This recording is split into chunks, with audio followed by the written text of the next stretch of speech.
Melanie POV.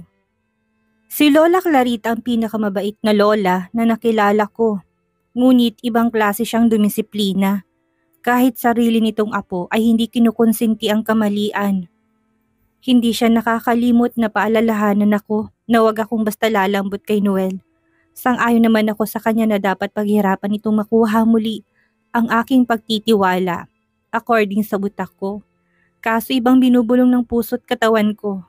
Masyado akong marupok pagdating kay Noel. Siguradong madidisappoint si Lola sa akin kapag nalaman niyang ilang linggo na kami ni Noel na gumagawa ng milagro gabi-gabi. Kapag tulog na ang lahat ay patago kaming nagtatagpo sa kanyang silid.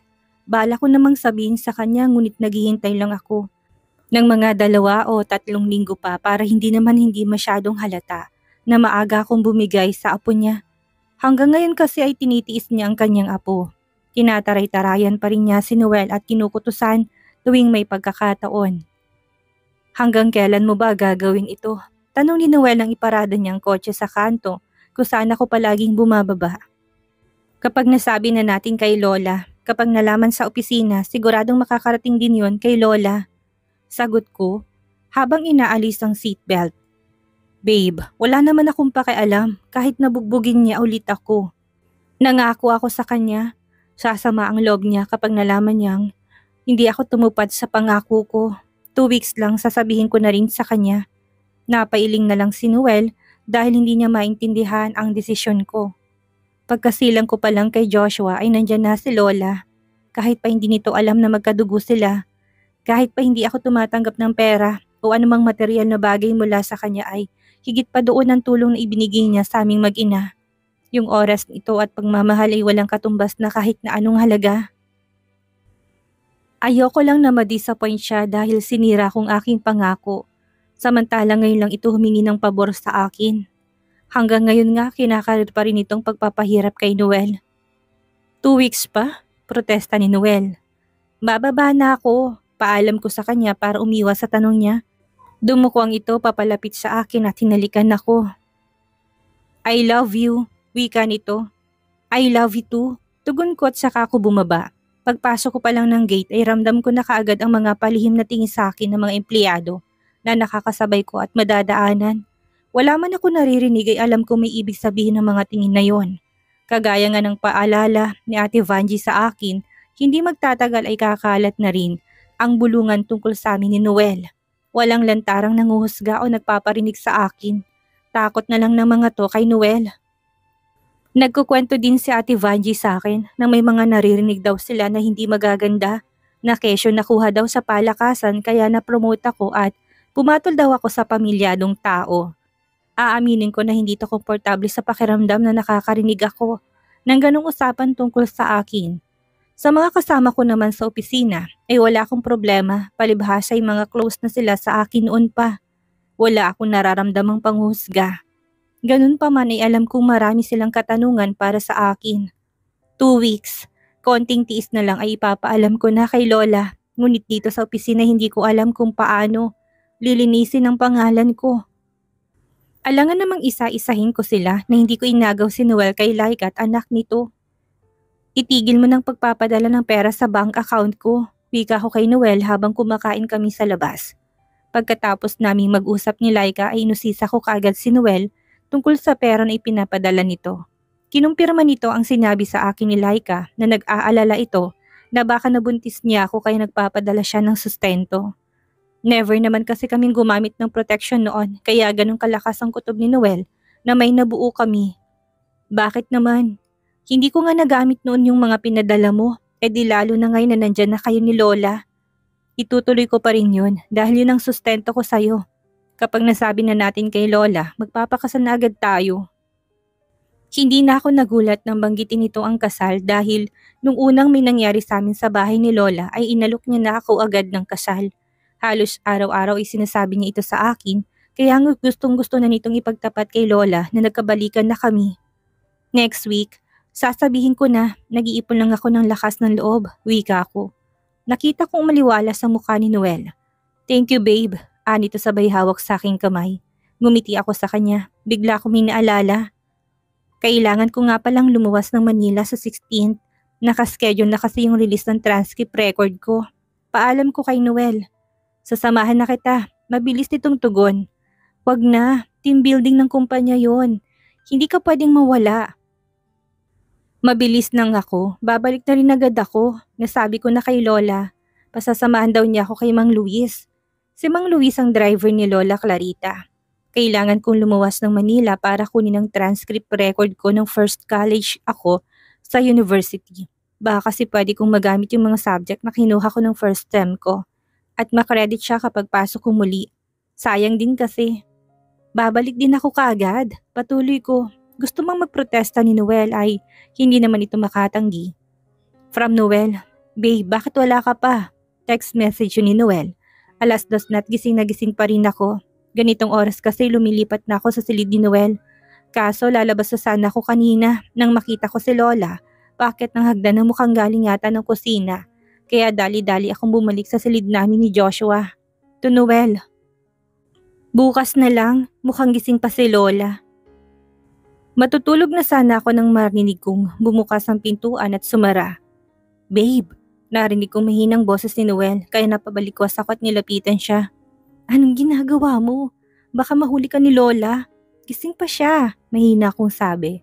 Tulog na siya, nakarating nga ako dito eh. Anito, bukas na nga lang, hindi talaga ako lalabas. Pagmamatigas ko. Dito na lang natin gawin, ani ni Noel. Nalaki ang aking mga mata. Baliw ka na ba? Nandito anak natin, tugon ko. Sa banyo tayo, ani ni Noel sabay hilas sa kamay ko at humakbang patungo sa banyo. Hinila ko ang aking kamay at nabitawan niya ako, napatingin siya sa akin. Noel, hindi nga pwede. Ang lakas mo umungol. Baka magising ang bata. Pilit ang umiti. Di 69 tayo para walang ingay. Anito. Napatawa ako sa sinabi niya. Hinila niyang muli ang aking kamay, kaya napasunod na lang ako sa kanya hanggang sa banyo. Kinabukasan, nagising akong masama ang pakiramdam at para kong lutang dahil sa puyat.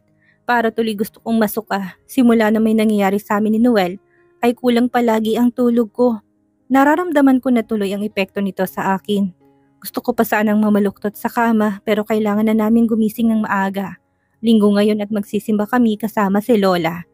Gayak na kaming mag-ina nang lumabas kami ng kwarto. Mabilis maglakad si Joshua kaya mas nauna pa itong nakarating sa kusina. Nadatnan ko ito na nakaupo na sa kanyang pwesto at hinahainan na ni Noel ng cereal sa kanyang bowl. Nandun na rin si Lola. Nagkakape lang silang dalawa dahil sa labas kami kakain pagkatapos naming magsimba. Good morning po, bati ko kay Lola. Pasimple naman kami nagtinginan ni Noel. Kumuha ako ng kape para sa akin at umupo na rin. Hindi ko alam kung bakit napakatapang ng amoy ng kape. Hindi naman ganito dati ngunit ngayon ay parang babaliktad. Ang sikmura ko sa amoy at nang inumin ko ito ay natuluyan na talaga akong masuka. Nagtatakbo ako sa may lababo dahil malayo pang banyo. Dito na kasi ako inabot. Nagtataka naman ako dahil wala naman akong isinuka. Basta parang babaliktad lang ang sikmura ko. Inanawan ko ang aking bibig at naghugas ng kamay. Kumuha ako ng napkin na nasa gilid ko at pinatuyo kong aking kamay at bibig. Babalik pa sana ako sa lamesa nang makita ko nakatayo na pala. Si Lola sa tabi ko, titig na titig ito sa akin at nakakunot ang noo. Buntis ka ba, Melanie? Para ako napako sa aking kinatatayuan. At nanlalaki ang mga matang napatingin kay Lola. Bigla akong kinabahan. Dahil ngayon ko lang na-realize na hindi pa nga pala ako dinatnan ngayong buwan. Napatingin ako kay Noel na ngayon ay nanlalaki rin ang mga mata. Oh, hindi ka na nakasagot dyan, ani Lola. La, hindi pa naman po sigurado. Ani Noel na nakalapit na agad sa akin. Halata sa mukha nitong nag-aalala para sa akin. Isang malakas na lagapak ang nangyari nang hampasin ni Lola ng hawak nitong pamaypay ang baraso ni Noel. Hindi yun ang punto kong damuho ka. So ginagapang mo pala si Melanie sa kwarto nila? La, mali ka. Siyang gumagapang sa kwarto ko. Nakakalokong sabi ni Noel. Alam ko nagbibiro lang ito pero baka sabihin ni Lola na ako talagang gumagapang sa kanya. Ang kapal mo, kinukulit mo kaya ako kahit nakatabi ko si Joshua. Alangan naman dun natin gawin. Lumawak ang ngiti ni Noel samantalang natutup ko naman ang aking bibig dahil nasabi ko.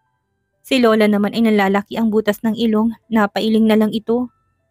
Araw-araw kitang pinapaalalahanan, Melanie. Nagpauto ka pa rin sa apo ko. May disappointment sa tono na boses nito. Inutusan niya ang isang kasambahay na bumili ng pregnancy test. Si Mang Luis nang nag-drive para mas mabilis tong makabalik. Habang naghihintay ay katakot-takot na talak ang inabot ko sa kanya. Sa akin siya mas disappointed ngayon dahil may usapan kaming hindi ako agad dapat bibigay kay Noel pero sa halip ay mukhang nabuntis pa yata ako. Nang dumating ang pinabiling pregnancy test ay ginamit ko kaagad yon at positive nga ang resulta. Kailangan mo pa kasalan si Melanie. Magdadalawa ng anak ninyo. Hindi niyo na po kailangan sabihin sa akin yan. Papakasal ko naman talaga si Melanie. Siya lang itong ayaw dahil hindi pa niya masabi sa inyo at sa kuya niya. Isa pa yang si Albert. Humanda ka sa kapatid niyan. Alam kong abot langit ang galit nun sa'yo. Galit na sabi ni Lola. Pagkuwanay ako naman ang binalingan niya. At ikaw Melanie, hindi mo malang inisip ang mararamdaman ng kapatid mo. Oo nga't nasa edad na kayo ni Noel pero may ibang tao kayong dapat na kinukonsidera. Inayos niyo na muna sanang gusot nitong si Noel sa kapatid mo bago ka nagpabuntis na naman. Hindi lang ikaw ang nagdusa, nakita kong gaano nahirapan at nasaktan ang kuya mo habang lumalaki ang si Joshua. Litanya ni Lola, napayuko na lang ako. Tama si Lola, hindi ko naisip si kuya. Bala ko naman talaga nakausapin si Kuya Albert pero hindi ko naman kasi akalain na mabubuntis ako nang wala sa oras. Hindi pwedeng hindi niyo kakausapin si Albert bago matapos ang araw na ito. Lola, kakausapin ko naman po si Kuya pero kung hindi niyo sasabihin sa kanya ngayon, ako mismo magsasabi sa kanya. Mariing sabi ni Lola. Nakita kong denial nitong telepono, maya-maya pa'y nag-hello na ito sa kausap. Hello Albert, si Lola Clarita ito. Nasa bahay ka ba ngayon? Tumahimik to upang hintayin ang isasagot ng kausap. Mabuti. Pupunta dyan ngayon si Melanie at meron siyang importanteng bagay na sasabihin sa'yo. Tumahimik tong muli. Okay, papunta na sila dyan ngayon. Oo, paalis na nga sila eh. Okay, salamat, bye. Tinapos nitong pakikipag-usap at nakataas ang kilay na tumingin sa amin. Pareho naman kami ni Noel na napanganga lang sa narinig. Oh, ano pang hinihintay niyong dalawa? Umalis na kayo, tinihintay na kayo ni Albert. Sige po, tatawagin ko lang po si Joshua. Hindi niyo isasama si Joshua. Nagtataka ako na patingin kay Lola. Ano sa palagay niyo ang gagawin niyo doon? Makikipagbeso-beso sa kapatid mo? Mataring na sabi ni Lola. Si Noel naman ang hinarap nito. Ihanda mo ang ointment mo. Siguradong bubugbugin ka nun. Parang sigurado ito sa sinasabi niya. Ako naman ang kinakabahan para kay Noel. Nasa biyahe na kaming dalawa papunta kina kuya kaya walang tigil ang kabog ng aking dibdib.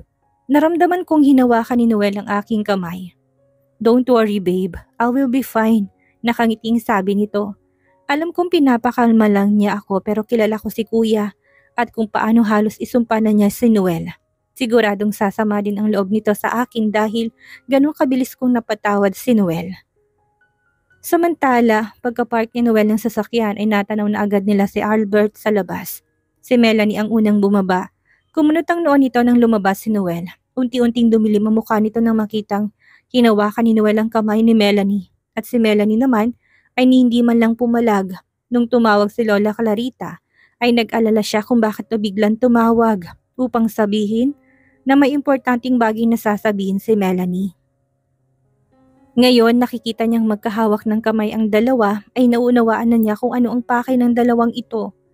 Habang papalapit ang dalawa ay lalong umiinit ang dugo niya kay Noel. Bigla niyang naalala lahat ng paghihirap ng kanyang kapatid. Tapos makikita niyang magkasundo na kaagad ang mga to. Hindi niya alam kung anong ginawa ni Noel para mabilis na mapaamo ang kapatid. Ngunit kailangang ipatikim niya dito ang parusang hindi kayang ipataw ng napakabait niyang kapatid na si Melanie. Kuya? Alinlang ang bungad ni Melanie.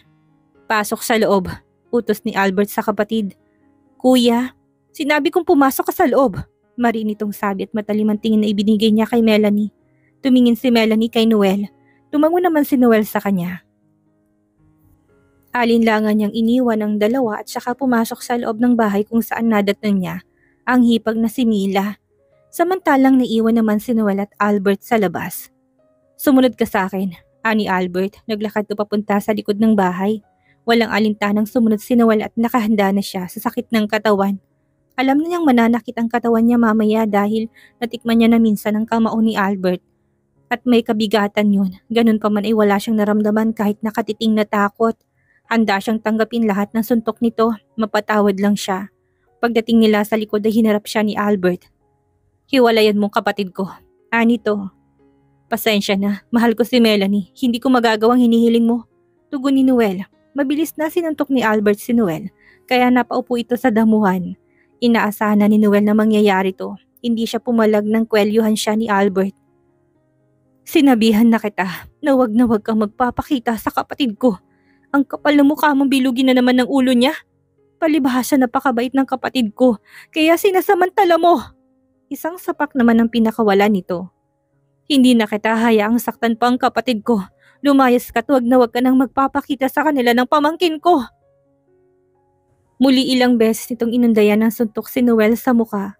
Siyang labas naman ni Melanie. Kuya, tama na po! Humahangos tong lumapit upang damayan si Noel na ngayon ay dumudugo ng labi. Hindi makapaniwala si Albert nang makita ang kapatid kung paano ito sobrang nag-alala sa lalaking 6 na taong nagdulot dito ng matinding sakit sa puso at dahilan para magdusa sa loob ng mahabang panahon. Lumayo ka, Melanie. Baka pati ikaw madami pa sa galit ko at baka makalimutan kong kapatid kita. Lumuluhang winika ni Albert. Rumihistrong masakit sa mukha ni Melanie.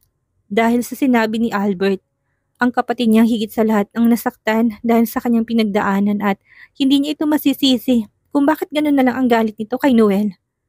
Sorry kuya, umiyak na sabi ni Melanie, hindi alam ko anong gagawin dahil naiipit siya sa 2 taong mahal na mahal niya.